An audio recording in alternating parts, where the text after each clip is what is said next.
اس طرح کی جو سچویشن ہے جب آپ کے انٹرسٹ اس طریقے سے ایٹ سٹیک ہوں تو ایک ایکسپیکٹیشن بھی ہوتی ہے کیونکہ چین امریکہ کے بعد بڑی طاقت ہے کہ کچھ نہ کچھ تو ضرور وہ امریکہ کو ڈیٹر کرنے کے لیے ایسا کچھ کرے گی. ہمارے ساتھ اس وقت موجود ہیں محمد حسین باقری, یہ تہران میں موجود ہیں, بین الاقوامی امور کے ماہر ہیں, اقبال فورم کو ریپرزینٹ کرتے ہیں. تو بہت شکریہ باقری صاحب جوائن کرنے کا. سب سے پہلے تو آپ یہ بتائیں تہران میں اس وقت موجود ہیں, کیا اس وقت صورتحال ہے مظاہروں کی, کیونکہ ہمیں پوری طرح سے پکچر مل نہیں رہی کہ ایکچولی گراؤنڈ پہ سچویشن کیا ہے. جی السلام علیکم. سب سے پہلے بہت شکریہ انوائٹ کرنے کے لیے. عرض یہ ہے کہ تہران میں آج تیسرا دن ہے. تھرسڈے نائٹ سے 8 بجے سے لے کے 12 بجے تک فرسٹ کال آئی تھی پروٹیسٹ کے لیے رضا شاہ پہلوی کی طرف سے, جو کہ آپ نے ان کے تعارف بھی کرایا, اور ان میں تقریباً 8 بجے سے 12 بجے تک تہران میں ہزاروں کی تعداد میں لوگ باہر آ گئے. باقی شہروں میں بھی, مشہد میں بھی, ہمدان میں, زاہدان میں اور ڈفرینٹ اور سٹیز میں ایک ملک گیر احتجاج آپ اس کو کہہ سکتے ہیں. لوگ باہر آئے ہیں اور 8 سے 9-10 بجے تک چانٹنگ ایسا ہی رہا جس طرح معترضین کا ہوتا ہے, پروٹیسٹرز کا ہوتا ہے, اور مہنگائی کے خلاف, انفلیشن کے خلاف لوگوں نے وہاں پہ نعرے بازی کی.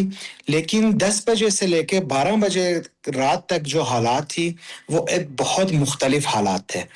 یہاں پہ صرف 2 رات کے اندر تقریباً 20 مسجد کو انہوں نے شہید کیا ہے. مسجد کو اس میں انہوں نے آتش لگا کے, اور ساتھ میں ایمبولینسز کی جو تعداد آج تک جل گئے ہیں وہ اس کے تعداد میونسپیلٹی آف تہران میں آج اس کے تعداد 30 بتا رہی ہے. ساتھ میں فائر بریگیڈز کی جو ٹیم تھی ان کو روک کے تقریباً 25 گاڑیاں ان کی نظر آتش کی گئی ہے.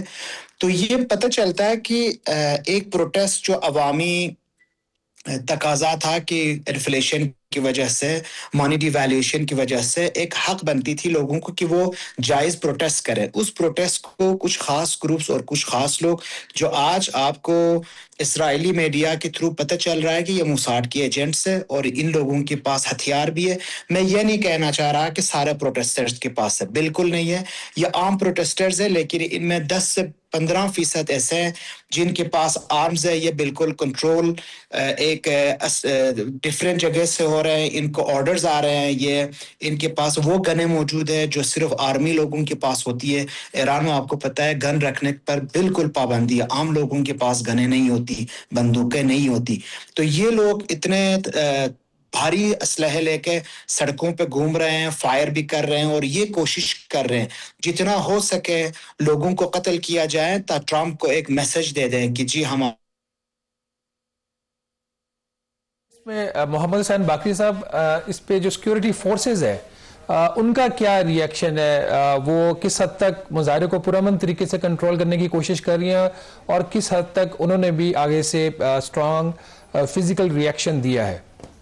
یہ کال دیتے ہیں جیسے کہ 8 بجے رات کو اسٹارٹ ہوتی ہے تو کافی لوگ باہر بھی آتے ہیں, لیکن ان لوگوں کے بیچ میں جو پروٹیسٹ کرنے کے لیے ایک صرف اپنے اعتراض بیان کرنے کے لیے باہر آتے ہیں, ان میں بہت ایسے بھی سارے لوگ ہیں جن کے پاس ہتھیار ہیں, اور یہ مساجد کو, یہ ہاسپٹلس کو, یہ بینکس کو, ایمبولینسز کو, فائر بریگیڈز ٹیم کو, اور جتنے بھی لوگ عام فلاحی بہبود کے لیے کام کرنا چاہ رہے ہیں ان کو ٹارگیٹ کرتے ہیں.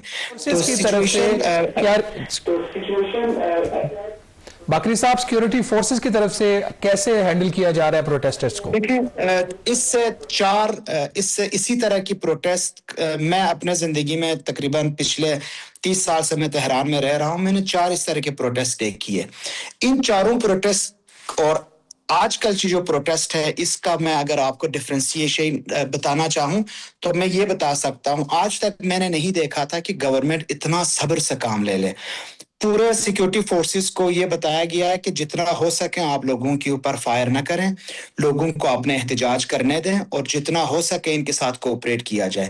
اسی لیے آپ دیکھیں رات کو 8 بجے, جو آج کے لیے انہوں نے 5 بجے کی کال دی ہے, ٹھیک ہے, رات کو 8 بجے سے 12 بجے تک سیکیورٹی فورسز تقریباً صرف تماشا دیکھتے ہیں کہ چلو ان کو روکتے نہیں ہیں. صرف ان لوگوں کو روکا جاتا ہے یا ان کے اوپر فائرنگ کی جاتی ہے جن کے ہاتھوں میں بندوقیں ہیں.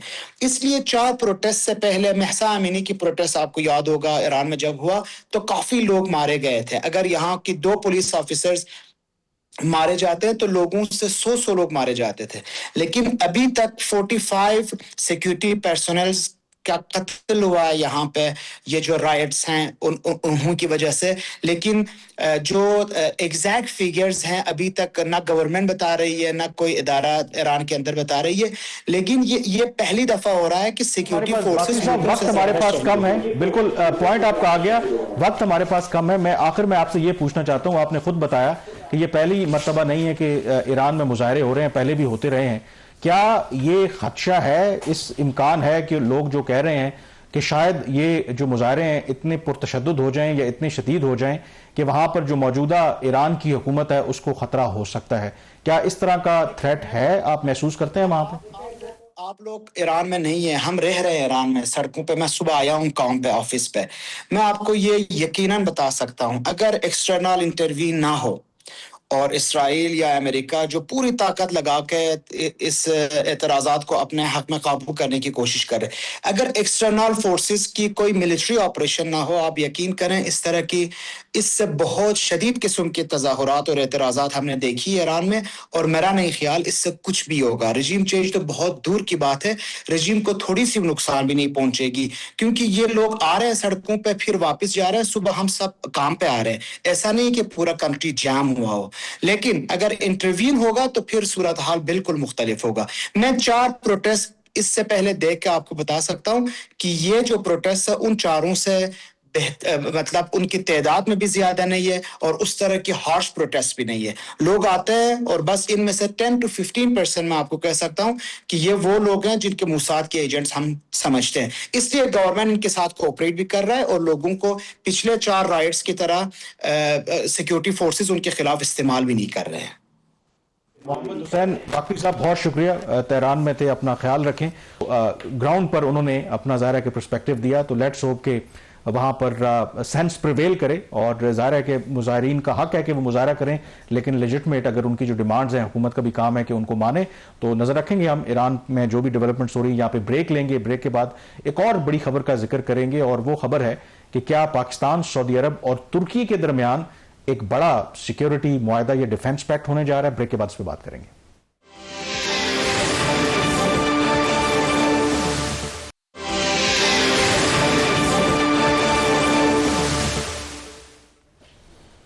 جی بریک کے بعد ایک دفعہ پھر آپ کو خوش آمدید کہتے ہیں. پچھلے سال سپٹمبر میں پاکستان اور سعودی عرب کے درمیان دفاعی معاہدہ ہوا، تو اس وقت یقینی طور پر ایک بہت بڑی ڈیولپمنٹ تھی.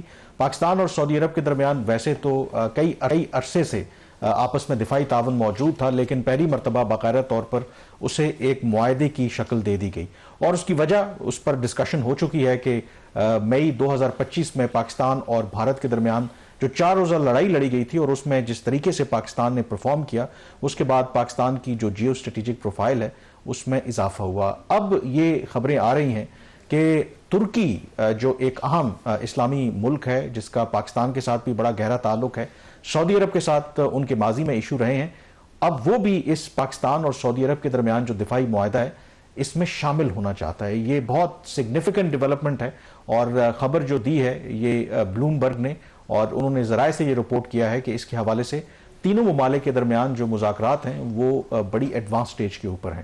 اور اس سلسلے میں سرکاری سطح کے اوپر تو کسی نے بھی تصدیق نہیں کی، لیکن جو میری پاکستانی حکام سے ذرائع سے جو بات ہوئی ہے تو انہوں نے اس بات کی یقینی طور پر تصدیق کی ہے کہ یس، ان خبروں میں حقیقت ہے. اس وقت ڈسکشنز ہو رہی ہیں، اور ایونچولی اس کی کیا فارم ہوتی ہے دیٹ ریمینز ٹو بی سین.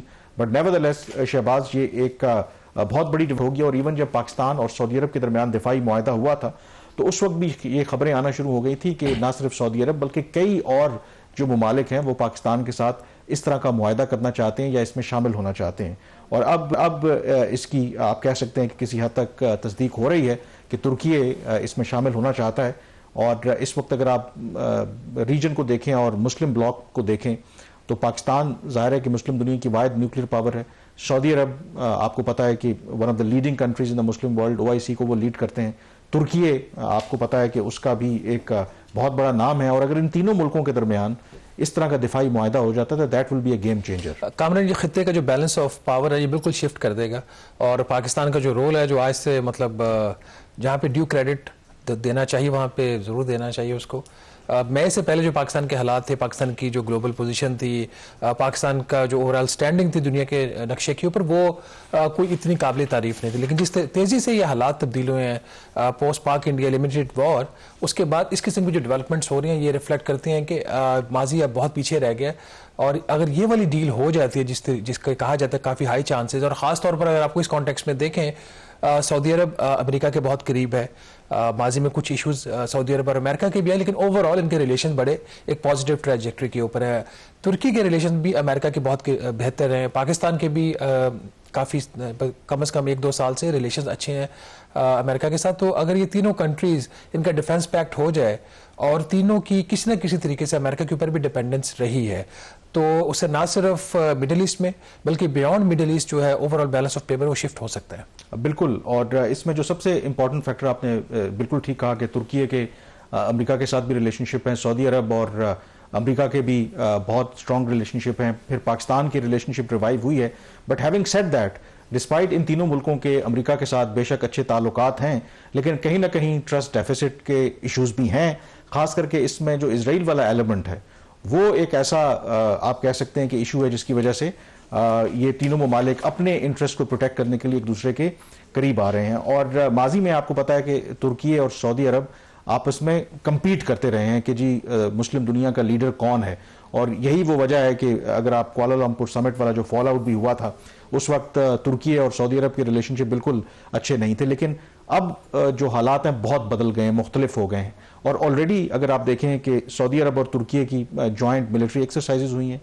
ترکی اور پاکستان کا بڑا ایک روبسٹ ڈیفنس کوآپریشن ہے, مثلاً کارویٹ شپس جو چھوٹے بحری جہاز ہیں وہ جو پاکستان نیوی کے استعمال میں, پاکستان کی نیوی کے استعمال میں, اور وہ ترکی نے پروڈیوس کیا. اور اس کی اب ترکی کے ساتھ تعاون کرنے کا یا آپ کے جو دوست ممالک کو فائدہ کیا ہوتا ہے کہ وہ ٹیکنالوجی بھی ٹرانسفر کریں گے. ایسا نہیں ہے کہ وہ مینوفیکچر کر کے صرف اپنے پاس رکھیں گے, ٹیکنالوجی بھی ٹرانسفر کریں گے. پھر جو بات ہو رہی ہے کہ اس وقت ترکی جو ہے جس طرح 5th لڑاکا طیارے ہیں تو اس کے اوپر بھی وہ کام کر رہا ہے. تو اگر یہ 5th جنریشن جو اسٹیلتھ فائٹر جیٹس ہیں, جس طرح امریکہ کا F-35 ہے اور اسی طریقے سے چائنا کا ہے, تو وہ جس لڑاکا طیارے کے اوپر کام کر رہے ہیں تو ان کی دلچسپی ہے کہ اس پروجیکٹ کے اندر پاکستان اور سعودی عرب بھی شامل ہو. تو اگین یہ بھی بہت سگنیفیکنٹ ڈیولپمنٹ ہوگی. پھر جو ڈرونز اگر آپ دیکھیں تو ترکی جو ہے اس بہت ایڈوانس ہے اس حوالے سے, جو وہ ڈرونز وغیرہ بنا رہے ہیں, اور اس میں بھی پاکستان اور ترکی کے درمیان تعاون ہے. تو اوور آل آئی تھنک اس میں کافی انٹرسٹنگ یہ سچویشن ہے. اور اس کی ایک اور وجہ بھی ہے, کیونکہ اگر آپ دیکھیں کہ جو اسرائیل ہے جس طریقے سے اس نے غزہ میں جو کچھ کیا, اس کے مڈل ایسٹ کے اندر پورا اس کا نقشہ بدل دیا. اور آج آپ کو پتہ ہے کہ جدہ میں OIC کی غیر معمولی اجلاس ہو رہا ہے فارن منسٹر کا, اور اس کا ایجنڈا جو ہے وہ سومالی لینڈ شاید بہت سے لوگوں کو نہیں پتا ہوگا کہ وہ ایک اٹونومس یا ایک انڈیپینڈنٹ علاقہ تو ہے, بٹ وہ صومالیہ کا بیسیکلی حصہ ہے. UN بھی اور باقی دنیا بھی اس کو ریکگنائز کرتی ہے. بٹ صومالی لینڈ کو ریسنٹلی اسرائیل نے ان ایکسپیکٹڈلی تسلیم کیا ایز این انڈیپینڈنٹ کنٹری. اب اس کی کیا سگنیفیکنس ہے, کیونکہ وہ گلف آف ایڈن کے اوپر بالکل واقع ہے, یمن بالکل اس کے سامنے ہے. تو کہا یہ جاتا ہے کہ بیسیکلی یہ اسرائیل کی ایک نئی چال ہے کہ وہ گلف آف ایڈن میں اور ادھر جو یمن ہے اس کو کنٹرول کرنے کے لیے, ایران کے انفلوئنس کو کم کرنے کے لیے, اور پھر جو ریڈ سی ہے آپ کو پتا ہے کہ اہم وہ گزرگاہ ہے سمندری جو ٹریڈ کے لیے, آئل اور باقی جو ٹریڈ ہوتی ہے. تو اس وجہ سے بھی آئی تھنک یہ پاکستان تو ہے ہی ہے, ترکی اور جو سعودی عرب ہے دے آلسو انڈرسٹینڈ کہ کل ان کے لیے بھی مسائل بڑھ سکتے ہیں. تو یہ جو الائنسز بن رہے ہیں اس کا پرپز یہ بھی ہے کہ یہ ملک اپنے جو انٹرسٹ ہیں وہ اس حوالے سے پروٹیکٹ کرنا چاہتے ہیں, which is I think that is why. Kamran اس میں جو ایک چیز اہم ہے جس کو ہائی لائٹ کرنے کی ضرورت ہے وہ یہ کہ ترکی جو ہے پہلے ہی پاکستان کو سیکنڈ لارجسٹ امپورٹر ہے ڈیفنس کی کانٹیکس کے اندر. پاکستان کی جو ڈیفنس امپورٹس ہیں وہ ترکی میں اس کا کنٹریبیوشن سیکنڈ ہائیسٹ ہے. تو اگر ان کی اس قسم کی ڈیل ہو جاتی ہے تو ان دونوں کی ٹیکنالوجی ٹرانسفر کی بھی آپ نے بات کی ہے, ان دونوں کنٹریز کا بلکہ تینوں کنٹریز کا پھر جو ایک دوسرے کے اوپر ریلائنس اور ٹرسٹ لیول ہے وہ بہت زیادہ انہینس ہو جائے گا. ماضی میں ایسے ایشوز آتے رہے ہیں جہاں پہ ان تینوں انڈیویجول کنٹریز کے درمیان بھی ایشوز ڈیولپ ہوئے ہیں, لیکن because of the nature of relationships شپس ان کو اوور کم کیا گیا اور کوئی زیادہ پرابلمز نہیں ہے. بٹ ایک اور جو چیز اس کے اندر ہو رہی ہے, جو صومالی آئی لینڈ غالباً اس میں کچھ گلف کنٹریز بھی ہیں جو شاید امپلیسٹلی اسرائیل کو اس میں کوئی وہ شے دینے کی کوشش کی ہے انہوں نے یا کر رہی ہیں.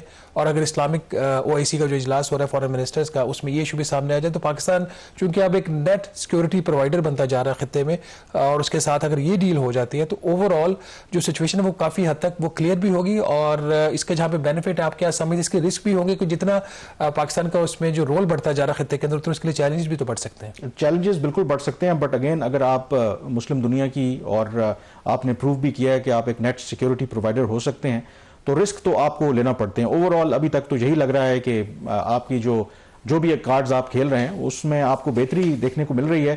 بٹ آئی تھنک اس میں جو امپورٹنٹ جو فیکٹر ہے نا, دیکھیں پاکستان کے پاس بے شک فائنینشیل کنسٹرینٹس ہیں, سعودی عرب کے پاس لاٹ آف ریسورسز ہیں, تو یہ اگر تینوں ملک, اور ترکی کے پاس ٹیکنالوجی ہے, تو یہ اگر تینوں ملک اگر آپ دیکھیں, اور پھر پاکستان کے پاس ایکسپرٹیز بھی ہیں اور پاکستان نے پروو بھی کیا ہے کہ بے شک چائنیز ٹیکنالوجی تھی, اس کو استعمال کیسے کرنا ہے, تو یہ ایک بڑا زبردست کمبینیشن بھی بنتا ہے. تو اس میں میرے خیال میں پاکستان کے لیے اور تینوں ملکوں کا آپس میں فائدہ ہے, تو تبھی وہ یہ کام کر رہے ہیں. یہ جو بات آپ نے کہ چائنیز ٹیکنالوجی بھی تھی, چائنیز ٹیکنالوجی کے اوپر جو ٹرسٹ تھا وہ جو ایشو میرا خیال اب ریزالو ہو گیا ہے.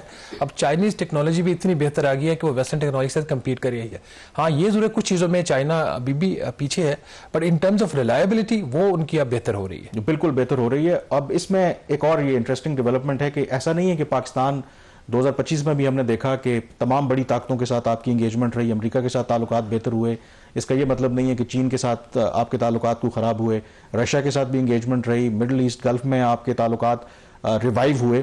اور اب جب یہ نئے ایک ڈیفنس پیکٹ کی بات ہو رہی ہے ان تین ملکوں کے درمیان, تو امریکہ کے ساتھ بھی ہماری جو تعلقات ہیں وہ صرف بیانات کی حد تک نہیں بلکہ وہ ٹرانسلیٹ ہو رہے ہیں ان ٹرمز آف, اگر آپ ٹریڈ کی بات کریں یا ریئر ارتھ منرل میں کوآپریشن کی بات کریں, وہ ایگزم بینک ان کا جو فائنینسنگ کر رہا ہے, $1.25 بلین کی انہوں نے. تو جو ایک اور آج ڈیولپمنٹ ہوئی ہے کہ پاکستان اور امریکہ کی مشترکہ جو ہیں کاؤنٹر ٹیررزم ایکسرسائزز بھی ہو رہی ہیں. اگین یہ بھی ایک سگنیفیکنٹ ڈیولپمنٹ ہے, کیونکہ پاکستان اور امریکہ کے درمیان ویسے تو دفاعی تعاون ہمیشہ سے رہا, لیکن کیونکہ تعلقات میں اتار چڑھاؤ آتا رہا, امریکہ کی ترجیحات تبدیل ہوتی رہیں, تو اس کی وجہ سے ان دفاعی تعلقات میں بھی ہمیں ایک رکاوٹ نظر آئی.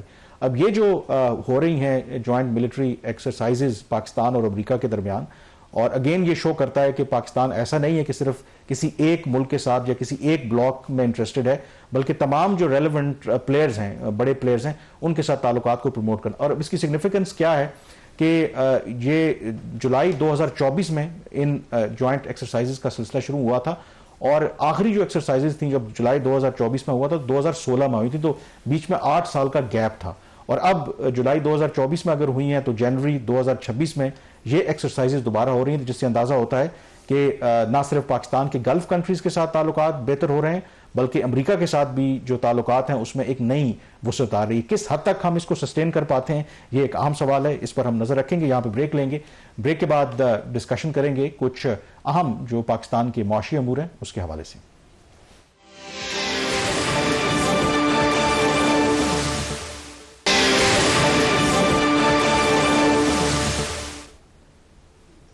جی بریک کے بعد ایک دفعہ پھر آپ کو خوش آمدید کہتے ہیں. گزشتہ روز وزارت خزانہ نے ایک رپورٹ جاری کی ہے, اور وہ ہے ریگارڈنگ کہ اس وقت جو حکومت کی ملکیت میں چلنے والے ادارے ہیں ان کی اس وقت کیا حالت ہے, کیا صحت ہے, اور جو نمبرز ہیں وہ کوئی اتنے انکریجنگ نہیں ہیں ڈسپائٹ مینی پرومسز جو پرائم منسٹر شہباز شریف کی حکومت کہتی رہی ہے کہ ان غیر منافع بخش اداروں کو وہ منافع میں تبدیل کریں گے, یا کم از کم جو خسارہ ہو رہا ہے اس کو کم کریں گے. لیکن جو پہلا فل فائنینشیل ایئر ہے پرائم منسٹر شہباز شریف کی حکومت کا, اگر خود جو وزارت خزانہ کوٹا اس کو دیکھیں تو اس میں تو بہتری کی بجائے ہمیں فردر تنزلی نظر آ رہی ہے. Kamran, over period of time جو زیادہ تر عالمی مالیاتی اداروں کا, میڈیا کا, حکومت کا فوکس رہا ہے کہ جو ٹیکس ریونیوز ہے اس کو کیسے اس کو بڑھایا جائے. جو اصل چیز ہے جس کے اوپر بہت کم لوگ بات کرتے ہیں وہ یہ کہ جو اخراجات ہے اس کو کیسے کنٹرول کیا جائے. اور اخراجات کے اندر جو سب سے بڑا اس وقت جو ایک ڈرین ہو رہا ہے وہ نقصانات ہیں. یہ جو حکومتی ملکیتی کمپنیاں ہیں ان کو جس طریقے سے رن کیا جا رہا ہے, ہر حکومت یہ بات کرتی ہے کہ ہم ان کی نجکاری کریں گے, اس کی گورننس گورننس کو بہتر کریں گے. پریکٹیکلی ایسا نہیں ہو رہا. آپ ایک ایگزامپل لے لیجئے, پارکو جو ہے, پاک عرب ریفائنری کمپنی ہے, جوائنٹ وینچر ہے پاکستان کا ایک فورن گلف کنٹری کے ساتھ, اس کو جس طریقے سے مینیج کیا جا رہا ہے, اس کو ایس او ای ڈکلیئر نہیں کیا گیا. ایس او ای ڈکلیئر کریں گے تو اس کی جو گورننس ہے, اس کی بورڈ ہے, اس کو بہتر کرنا پڑے گا. پارکو جیسی کمپنی, اس کے جو بورڈ آف ڈائریکٹرز جو ہے, اس کا چیئرمین ہے ایک جو پیٹرولیم سیکرٹری ہوتے ہیں وہ ہے. پارکو کے بورڈ کے اوپر جو سرونگ بیوروکریٹس ہیں وہ بیٹھے ہوئے ہیں. اس سارے کانٹیکس کے اندر اگر آپ چیزوں کو دیکھیں تو یہ جو خرابیاں ہو رہی ہیں, اس میں بجائے کہ کوئی بہتری آئے, اس میں مزید ان خرابیوں میں اضافہ ہوتا جا رہا ہے, نقصانات میں اضافہ ہوتا جا رہا ہے. اور یہ ابھی ناظرین جو ہم آپ کے سامنے ریزلٹس رکھ رہے ہیں, یہ پرائم منسٹر شہباز شریف صاحب کی جو حکومت ہے اس کا جو پہلا مکمل مالی سال تھا. ویسے تو حکومت اپریل 2024 میں بن گئی تھی, بٹ جولائی 2024 سے جون 2025 کا جو مالی سال تھا, جس میں حکومت نے بجٹ دیا اور اس بجٹ کی امپلیمنٹیشن ہوئی, اس کے نتائج ہیں.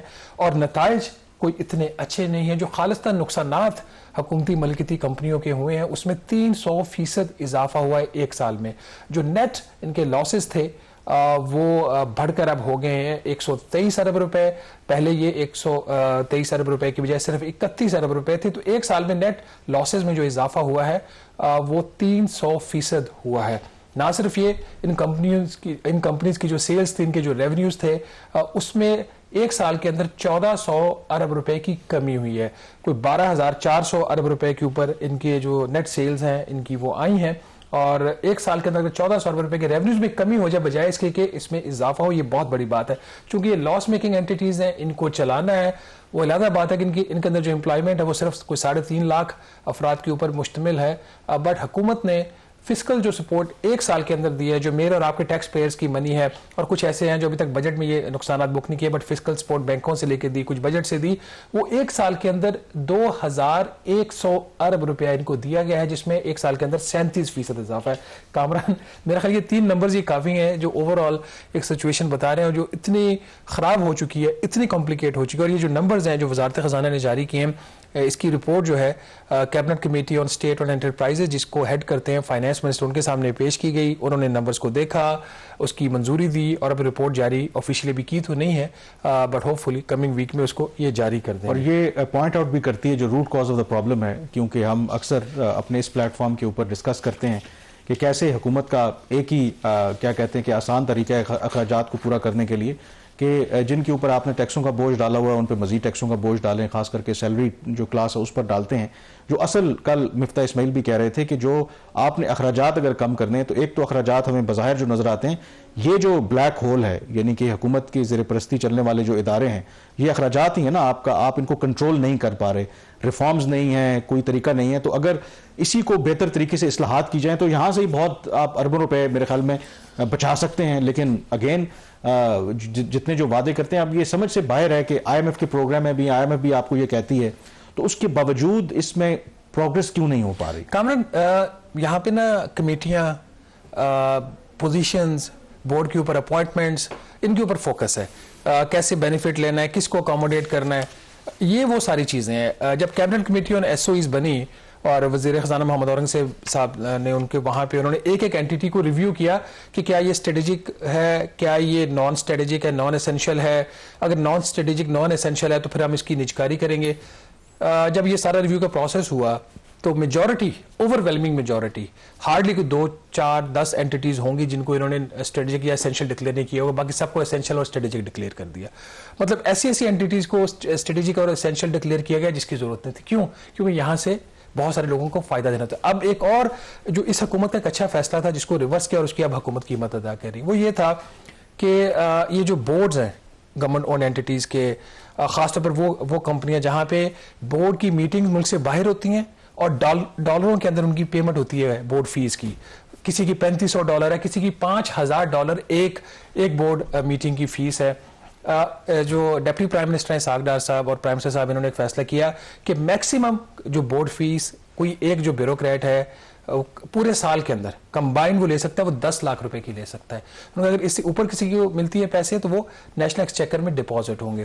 بیوروکریسی نے وہ فیصلہ ریورس کروایا. طاقتور ترین لوگ جو اس ملک کے ہیں, جو پرائم منسٹر ہیں, جو ڈپٹی پرائم منسٹر ہیں, وہ اس فیصلے کے آگے نہیں کھڑے ہو سکے.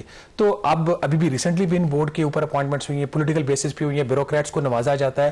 تو بیوروکریٹ کو تنخواہ کس چیز کی ملتی ہے؟ کام کرنے کی ملتی ہے. وہ اگر بورڈ کے اوپر جا کے بیٹھے گا تو سرکار کو ریپرزینٹ کر رہا ہے, تو کوئی اس کا ٹی اے ڈی ہے تو ہو سکتا ہے. یہ نہیں ہو سکتا کہ اس کو لاکھ روپے میں جو فیس ہے وہ دی جائے. پر ناظرین, صورتحال اچھی نہیں ہے. جو ایگریگیٹ ان کے جو پروفٹس ہیں ان ساری کمپنیوں کے, وہ 833 ارب روپے کے, اس میں بھی کمی ہوئی ہے. بٹ یہ جو ہم نے آپ کو بتائیں نیٹ بیسس کے اوپر بتایا ہے, کہا بہت کچھ جائے گا, بہت ساری کمیٹیاں بھی بنائی جائے گی, لیکن نتیجہ کیا ہے کہ ایک سال کے اندر 300% نقصانات میں اضافہ. معاملہ یہاں پہ ختم نہیں ہوتا. N H A, power distribution company, سب لاسز میں جاری. این ایچ اے جب لاسز میں جاری تو کیا این ایچ اے کو نیا پروجیکٹ کر سکتا ہے؟ حکومت کے پاس جب اخراجات کے لیے پیسے نہیں تو حکومت کیا نئے پروجیکٹ کر سکتی ہے؟ اس پہ بات کریں گے چھوٹی سی بریک کے بعد.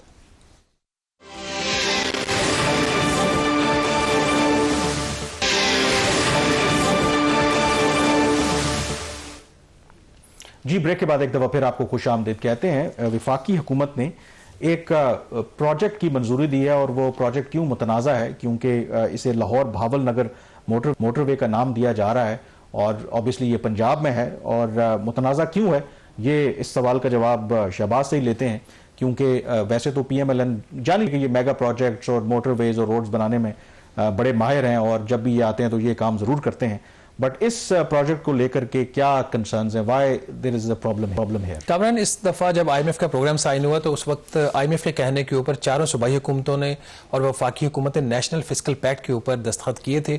اور نیشنل فسکل پیکٹ کا مقصد یہ تھا کہ جو اخراجات وفاقی حکومت صوبائی معاملات پہ کر رہی ہے وہ نہیں کرے گی یا کم کرے گی. اس کو کچھ ایریاز میں بالکل نئی فنڈنگ نہیں ہوگی. جیسے جو کوئی بھی صوبائی نیچر کا پروجیکٹ ہوگا, ایک کسی بھی قسم کا ترقیاتی منصوبہ جس کی نیشنل امپورٹنس نہیں ہے, وہ صوبہ ہی فنڈ کرے گا, وہ فیڈرل گورنمنٹ فنڈ نہیں کرے گی. یہ ایک اس کا پہلو تھا. پھر اس کے علاوہ ایگریکلچر انکم ٹیکس تھا, بے نظیر انکم سپورٹ پروگرام اور اس قسم کی چیزیں تھیں اس کے اندر.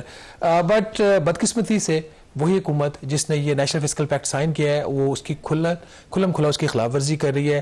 یہ منصوبہ ہے لاہور ساہیوال بہاول نگر موٹر وے. اب پورے یہ جو میں نے 3 بڑے شہروں کے نام لیے, اس میں آپ کو کوئی سندھ کا شہر, کوئی خیبر پختونخوا کا شہر, کوئی بلوچستان کا شہر نظر نہیں آئے گا.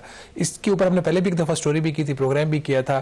یہ منصوبہ دوبارہ پیش ہوتا ہے سینٹرل ڈیولپمنٹ ورکنگ پارٹی کے سامنے, جس کا کام یہ ہے کہ 7.5 ارب روپے کے جو منصوبے ہوتے ہیں اس کی وہ منظوری دیتی ہے, اور اس سے بڑی کاسٹ کے جو پروجیکٹس ہوتے ہیں وہ executive committee of the national economic council کو بھیج دیے جاتے ہیں حتمی منظوری کے لیے. اس کی جو لاگت ہے کامران وہ 465 ارب روپے ہے. اس ہفتے سی ڈی ڈبلیو پی کا اجلاس ہوا. سی ڈی ڈبلیو پی نے, جس کی صدارت احسن اقبال جو پلاننگ منسٹر ہیں وہ کرتے ہیں, انہوں نے اس منصوبے کی مشروط منظوری دی ہے. اور مشروط منظوری اس لیے دی ہے کہ اس کا ایک تو اس کا پیکج 1 ہے جو پہلے جس کے اوپر کام شروع ہو چکا ہے یا اس کے لیے زمین خریدی جا چکی ہے, اس نے کہا وہ تو آپ مکمل کریں. بٹ جو باقی جو منصوبہ ہے جو مینلی میرا خیال ہے کہ کوئی 250 کلومیٹر سے بھی زیادہ کا بھی جو اس کا ریمیننگ اس کا پورشن ہے لینتھ کا جس کے اوپر کام ہونا ہے, اس کے حوالے سے کنڈیشنل منظوری ہے. ناظرین, 3-4 بڑی چیزیں ہم آپ کے سامنے رکھنا چاہ رہے ہیں. پہلی بات یہ, جب سی ڈی ڈبلیو پی کے سامنے یہ منصوبہ پیش ہوا تو یہ این ایچ اے نے یا منسٹری آف کمیونیکیشن نے سی ڈی ڈبلیو پی کے سامنے پیش کیا, اور اس کا جو ورکنگ پیپر تھا اور جو پی سی 1 تھا وہ وزیر اعظم پاکستان کی جو انسٹرکشنز تھیں اس کے خلاف تھا. ورکنگ پیپر جو تھا نیشنل فسکل پیکٹ کے خلاف بنا ہوا تھا. اس کے باوجود منصوبہ پیش ہوتا ہے اور اس پہ ریزسٹ کیا جاتا ہے. حالانکہ احسن اقبال صاحب کی طرف سے اس پہ ویلڈ کویسچن ریز کیے گئے کہ جب پرائم منسٹر صاحب کی انسٹرکشن اور پی ایم کی کون سی انسٹرکشن وائلیٹ ہوئی ہیں. پی ایم کی انسٹرکشنز میں یہ وائلیٹ ہوئی ہیں. پرائم منسٹر نے پچھلے سال جنوری 2025 میں ایک میٹنگ کی تھی اسی منصوبے کے اوپر, اور انہوں نے کہا تھا کہ کم از کم 50% فنڈز تو اس کے آپ جو ہے حکومت پنجاب سے لے لیں. حکومت پنجاب نے آج کے دن تک یا جب تک یہ منصوبہ منظور ہوا 1 روپے کی بھی کمٹمنٹ نہیں دی. دوسری اس کے اوپر پرائم منسٹر کی انسٹرکشن یہ تھی کہ جو ایگزسٹنگ جو الائنمنٹ ہے موٹر ویز کی اس کے ساتھ اس کو لنک کیا جائے. جو 295 کلومیٹر روڈ اگر آپ نے بنانا بھی ہے اس کے حوالے سے بھی کوئی حتمی اس کے اوپر ڈیزائن پہ کام نہیں ہوا. اسی طریقے سے ایکنک کی انسٹرکشنز تھی اس کی وائلیشن, ایکنک نے بھی کچھ اسی قسم کی انسٹرکشن دی ہوئی تھی, اس کو بھی آنر نہیں کیا گیا. اور سب سے بڑی بات, جب یہ چیز منظور بھی ہو رہی تھی, ایک طرف سکھر اور حیدرآباد موٹر وے ہے, جس کے لیے وفاقی حکومت کے پاس پیسے نہیں ہے. دیامر بادشاہ ڈیم وفاقی حکومت کے پاس پیسے نہیں ہے. اس کے علاوہ بلوچستان میں جو سڑکیں بننی ہیں اس کے لیے عوام کے اوپر بوجھ ڈالا گیا, پیٹرولیم لیوی کے ریٹس ان کو بڑھائے گئے, اس کے لیے پیسے نہیں ہے. آخر اس منصوبے کے اندر ایسا کیا ہے کہ اس کی مشروط منظوری دی جاتی ہے 465 ارب روپے کی. نہ صرف یہ بلکہ اس کے اندر جو اصل چیز ہے جس کو میرے خیال دیکھنے کی بھی ضرورت ہے کہ یہ جو 465 ارب روپے کے ایسٹیمیٹس آئے ہیں, جو ان کا ایک کمپوزٹ اسکیجول کا جو ریٹس ہوتے ہیں 2025 کے, اس کے اوپر اس کو منظور نہیں کیا گیا کیونکہ 2025 کے جو ریٹس ہیں وہ کم ہیں. یہ 2024 کے جو ریٹس تھے اس کے اوپر یہ منظور کیا گیا اس منصوبے کو, جو کہ 2025 کے ریٹ سے زیادہ ہے. اور یہ میں نہیں کہہ رہا, یہ پلاننگ کمیشن کی دستاویزات ہیں جو پبلکلی شاید اویلیبل بھی ہوں گی. کامران, فسکل پیکٹ کی خلاف ورزی, پرائم منسٹر کی انسٹرکشن کی خلاف ورزی اور 2025 کے ریٹس کی بجائے 2024 کے ریٹس کے اوپر اس کی منظوری دی گئی. اینڈ مور امپورٹنٹلی اس وقت اگر آپ, ٹھیک ہے ہر گورنمنٹ کا حق ہوتا ہے کہ جو منصوبے آپ کرتے ہیں, لیکن اگر آپ ترجیحی بنیادوں پر منصوبوں کو دیکھیں تو ایک طرف یہ منصوبہ اور دوسرا جو مین لائن جو ہمارا ریلوے کا فرسودہ ایک نظام ہے اس کو تو ٹاپ پرائرٹی ہونی چاہیے, پہلے ہی ہو جانا چاہیے تھا. تو اینی گیون ڈے اس کو آپ پریفرنس دیں گے. اور یہ اگر منصوبہ بن جاتا ہے, پلاننگ کمیشن نے لکھ کے دیا ہے گورنمنٹ کو کہ اگر یہ منصوبہ بن گیا تو پھر مین لائن 1 کی افادیت ختم ہو جائے گی. تو اس کا مطلب لیٹس سی کہ اس کے حوالے سے جو اگر ڈیسیجن ہوتا ہے تو فائنل یہ تمام جو کنسیڈریشن ہے اس کو سامنے رکھا جائے گا. پروگرام دا ریویو سے اتنا ہی. کامران یوسف اور شہباز رانا کو اجازت دیجیے. اللہ حافظ.